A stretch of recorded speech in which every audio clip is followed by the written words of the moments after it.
Good evening and welcome to another edition of HGP Sport. For today, I'm Jaden Samuels. Thanks for joining us. We begin the cast with some cricket news. Centuries and quick wickets for India puts the series back in the balance after the Caribbean side were bowled out for 280 in a 388-run chase. The details in this report. After a good showing with the bat in the opening game, the men in maroon were quite the opposite, falling short by 107 runs, looking to chase down 388 made by the Indians. Opener Rohit Sharma scored 159, 102 came from KL Rahul and 53 from Shreyas Iyer, backed up with consistent fast bowling from Mohammad Shami, who took 2 wickets from 2 balls, and the hat-trick from Kuldeep Yadav pushed the Windies under the wheels, with the series now tied 1-1 and the decider yet to be played. Batting for West Indies, Evan Lewis 30, Shea Hope followed up his first match 100 with 78, Nicholas Puran 75 and Kimo Paul 46. The decider will be played this Sunday. Jaden Samuels, HGP Sport. Still in cricket, Guyanese and former West Indies batsman Basil Butcher has passed away at the age of 86. We'll have the details in the Stanford Howard report. Basil Boucher, who hails from Rose Hall Town, Quarantine, Berbice, played in the then Davis Cup First Division cricket competition for Port Morant, the same club that former West Indian players Rohai Kanai, Joseph Solomon, Alvin Kalicharan, the late Ivan Madre, and many other players played. Boucher went on to play in the Jones Cup Inter-County Tournament, then for Guyana and the West Indies. Boucher represented West Indies with a phenomenal average of 43.11 from 44 test matches from 1958 to 1969, inclusive of a magnificent 133 at Lords. In the West Indies versus England, he made 7 test centuries, putting his name on the Lords Honour Board, with his knock of 133 against England in 1963. He was the Wisden Cricketer of the Year in 1970.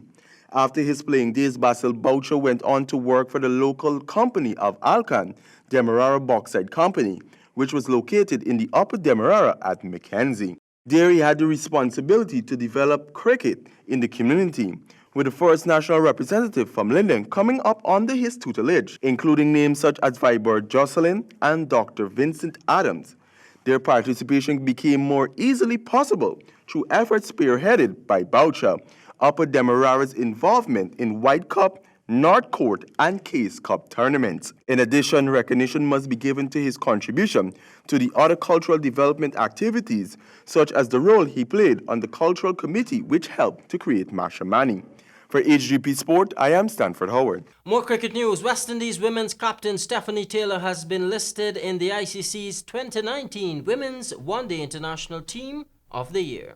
In a year that saw some less than expecting results from the West Indies women, Stephanie Taylor's performance stood out head and shoulders, with the responsibility of captain on her shoulders coupled with the absence of triple threat, DeHendra Dotting.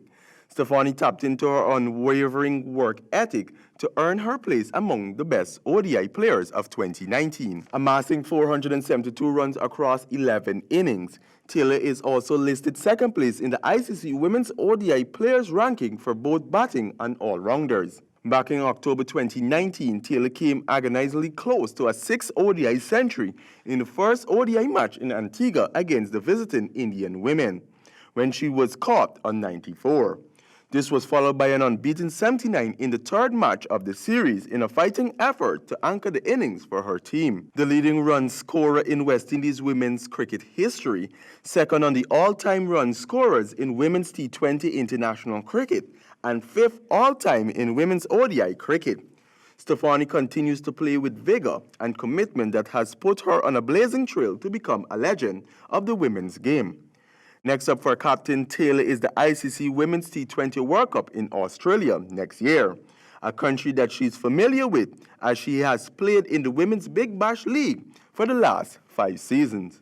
For HGP Sport, I am Stanford Howard. Turning our attention to some football news, after a successful annual general meeting on Monday evening, Kevin Anthony is now the new president of the East Bank Football Association. Wayne Francosis retained his position As secretary, the assistant secretary treasurer post will be spearheaded by Noel Harry, with each post valid for 2 years. Overseeing the elections and representing from the Guyana Football Federation was Mr. Lyndon France. And finally in sport this evening, some cycling news. This weekend's Trophy Stall cycling meet set for the Asian County has been pushed back to next Sunday and will wrap up everything cycling this year. The details in this report.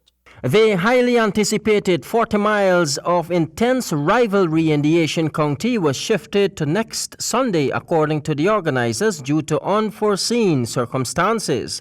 However, the race is set to commence at Trophy Stall's office at Port Morant, proceeding to number 51 Village, then return to the place of origin for the finish. Romello Crawford, Balram Narain, Curtis Day, Andrew Hicks, Andre Padlock Green, Ajay Gobilal, Ralph Sinarain, Jeremiah Joseph, Mario Washington, and David Hicks are among the favorite speedsters for the event, scheduled to pedal off at 9 hours. The event, which is open to Berbice cyclists only, will contest the juvenile and 12 to 14 BMX categories, with the top 5 finishers in the BMX and the first 3 in the juveniles troubling the available spoils. Jaden Samuels, HGP Sport. That concludes our cast for this evening. I'm Jaden Samuels, reminding you as always, say yes to life, yes to sport, and no to drugs. Good night.